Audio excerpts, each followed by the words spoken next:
आप सभी का जेके मीडिया पर स्वागत है और मेरे साथ आज एक बार फिर से बात करने के लिए मौजूद हैं मैडम वीना पंडिता जी, जो कि बोर्ड ऑफ स्कूल एजुकेशन में चेयरमैन हैं और हमारे साथ पहले भी बातचीत कर चुके हैं जब 9th क्लास और 11th क्लास के बच्चों को जो है मास प्रमोशन दी गई थी, बाकी क्लासेस को भी दी गई थी।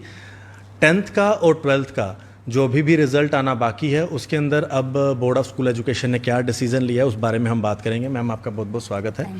मैम, जो 10th का और 12th का रिज़ल्ट आना है अभी और उसमें कुछ पेपर्स भी अभी रह गए हैं प्रैक्टिकल, तो उसमें अभी क्या जानकारी है और क्या आपकी तरफ से डिसीजन लिया गया है? जी, पहले हम 10th की बात करें तो हमने ये डिसीजन लिया। पहले तो जो हमने इवैल्यूएशन रोक रखी थी 19th को 20th को, जब हमें लॉकडाउन का सिचुएशन आ गया था, तो हम लोगों ने इवैल्यूएशन जो कि यहाँ पे हो रही थी उस टाइम, बहुत ज़ोर से हो रही थी, मतलब बहुत पीक पे चल रही थी, तो वो हमने रोक दी उस टाइम पे। तो अभी हमने गवर्नमेंट के साथ बैठ के, कुछ एक्सपर्ट्स के साथ बैठ के एक डिसीजन ले लिया कि हम लोग जो हमारे इवैल्यूएशन है तो हम उसको देखेंगे कि होम असाइनमेंट के तरीके से, अगर हम गाड़ियों के ज़रिए या बाकी को जो लोकली यहाँ पे टीचर्स हैं उनको बुला के या किस तरीके से करेंगे, तो होम असाइनमेंट मेनली हम लोग इवैल्यूएशन स्टार्ट करने जा रहे हैं, दोनों ही क्लासेस के लिए, 10th भी और 12th भी। राइट।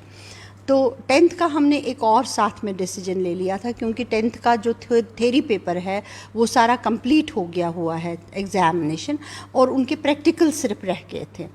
तो हमने ये सोचा कि हम प्रैक्टिकल्स में उनको एग्ज़ामिनेशन सेंटर्स में या एग्ज़ामिनेशन इसमें ना बुला के, जो थ्योरी में वो ओवरऑल मार्क्स लेंगे उसका एवरेज निकाल के, उनके इंटरनल प्रैक्टिकल असेसमेंट देख के उनमें हम उनको अकॉर्डिंगली उस परसेंटेज के हिसाब से प्रोपोर्शनेट मार्क्स दे देंगे प्रैक्टिकल्स में, सो दैट हम उनका रिज़ल्ट डायरेक्टली अब स्मूथली निकाल सकेंगे, उनको एग्ज़ामिनेशन सेंटर्स में ना आना पड़े, वो 11th की तैयारी शुरू करें। और इसमें हमें अभी टाइम तो लगेगा, बट चलो हम लोग काम पे तो शुरू हो गए हैं हम लोग। जी। और मैम 12th के बारे में भी सेम रहेगा? 12th में नहीं, 12th में एक्चुअली सिचुएशन डिफरेंट थी। 12th में ये सिचुएशन था कि हमारा प्रैक्टिकल्स मतलब पूरा कंप्लीट करवाया है हमने, और जो थ्योरी पेपर है वो 3 पेपर्स रह गए थे, जिनमें एक वोकेशनल पेपर है और दो जो इम्पॉर्टेंट पेपर्स हैं, एक ऑप्शनल पेपर और एक इम्पॉर्टेंट बायोलॉजी और पॉलिटिकल साइंस का पेपर जो रह गया हुआ है 12th का।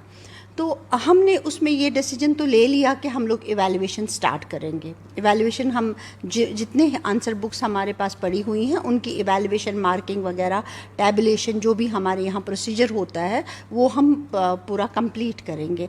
लेकिन ये 2 पेपर्स होंगे कि नहीं होंगे ये निर्भर करेगा, अभी कोई 10 दिन या 12 दिन हम लोग वेट करेंगे। हम ये देखेंगे कि क्या ऐसी सिचुएशन आएगी हमारे पास जहाँ पे हम बच्चों को एग्ज़ामिनेशन सेंटर्स में बुला पाएंगे। क्या 10 दिन के अंदर, 15 दिन के अंदर क्या ये सिचुएशन आ सकती है हमारी जम्मू समर जोन में? क्या ऐसी सिचुएशन बन सकती है कि हम बच्चों को एग्ज़ामिनेशन सेंटर्स में बुला के उनसे एग्ज़ामिनेशन करवा सकते हैं? अगर ऐसा हुआ तो उस केस में हम इनके 2 पेपर्स ले लेंगे। हम इनके जो कम से कम जो 2 पेपर्स रह गए हैं, बायोलॉजी, पॉलिटिकल साइंस और ऑप्शनल पेपर फिज़िकल एजुकेशन वगैरह, तो ये पेपर्स हम दोनों इनके कोई 5 दिनों के गैप में हम लोग इनका कंडक्ट करेंगे और उनकी भी इवैल्यूएशन करके इनका रिज़ल्ट निकालेंगे। अगर नहीं हो पाया, अगर उस तरीके की सिचुएशन रही कि हम लोग नहीं कर पाए, तो हम लोग इनका भी कुछ ना कोई समाधान निकाल के, इनका भी कोई ना कोई डिसीजन निकाल के इनको टाइमली हम रिज़ल्ट देंगे। हम इनका साल वेस्ट नहीं होने देंगे। मैम, इसी बीच में वो बच्चे जो नीट की तैयारी करते हैं, JEE की तैयारी करते हैं, जो 12th के एग्ज़ाम देने के बाद चाहे रिज़ल्ट नहीं आया होता, उनके लिए भी थोड़ी दिक्कत आ रही है, तो मैम उनके लिए क्या आप कहना चाहेंगे और एक ओवरऑल बच्चों को क्या संदेश देना चाहेंगे? जी जी, मैं तो ये समझती हूँ कि जिन बच्चों के ये 2 पेपर्स रह गए हैं 12th में, देखिए उनकी तो तैयारी फुल पे थी, क्योंकि जिस दिन हमने बंद किया, लॉकडाउन किया, उसके नेक्स्ट दिन इनके ये पेपर थे और 3-4 दिनों के गैप में। तो मैं समझती हूँ कि हमारे बच्चे इस टाइम पे पूरे तैयार हैं उन 2 पेपर्स के लिए।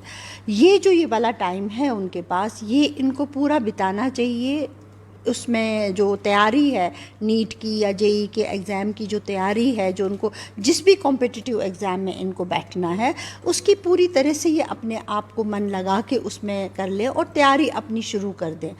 मतलब 2 पेपर्स का वेट करने के बजाय अपना दिमाग, अपनी एनर्जी जो है वो कॉम्पिटिटिव एग्ज़ाम्स की तरफ लगाए। ये बल्कि इनके लिए एक गोल्डन अपॉर्चुनिटी है। उसके नॉर्मली क्या होता था कि इनके एग्ज़ाम्स ख़त्म होते तो इमीडिएटली इनका यहाँ से टेस्ट भी होता था, तो इस टाइम इनके पास एक गोल्डन अपॉर्चुनिटी आई कि ये लोगों को एक गैप मिल गया जिसको ये बहुत अच्छे तरह से यूटिलाइज़ करके तो कॉम्पिटिटिव एग्ज़ाम्स की तैयारी है मतलब कर सकते हैं।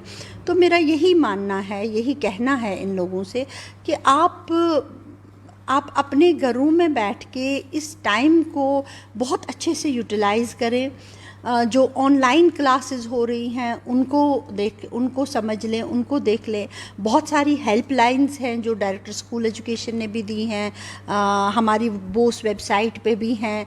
कुछ लिंक्स हमने बोस वेबसाइट पे निकाले हुए हैं, stay home study at home, तो वो जो लर्न एट होम मतलब वो हमारे पास हैं। तो उन सब जो जितने भी इस टाइम पे फ्री मतलब उसमें चूज़ करके जो राइट आपको चाहिए उसमें चूज़ करके उस पे लग जाइए, उसमें अपनी एनर्जी को इस टाइम यूटिलाइज़ करके और अपने काम पे लग जाए।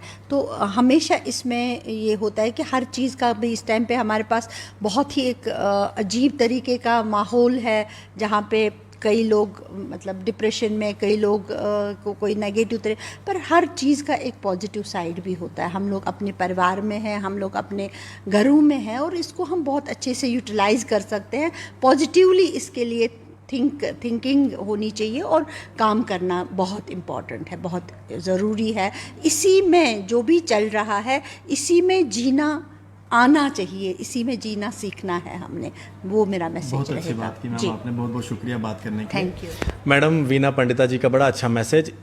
हमें नेगेटिविटी में से पॉजिटिविटी को देखना चाहिए और उससे ही जीना सीखना चाहिए। फिलहाल जो 10वीं कक्षा के रिज़ल्ट की बात की जा रही थी तो उसके अंदर जो प्रैक्टिकल एग्ज़ाम्स रह गए हैं उनको थेरी के जो उन्होंने एग्ज़ाम दिए हैं उसी के साथ जो है प्रोपोर्शनेट रिज़ल्ट निकाला जाएगा नंबर देके, और जो 12वीं के 2 पेपर रह गए हैं उसके बारे में भी 8-10 दिनों में डिसीजन लिया जाएगा। फिलहाल बाकी इवैल्यूएशन जो है, जो बाकी मार्किंग है वो शुरू हो चुकी है। आप लोग देखते रहें जेके मीडिया। आशीष कोहली, जेके मीडिया के लिए, जय हिंद।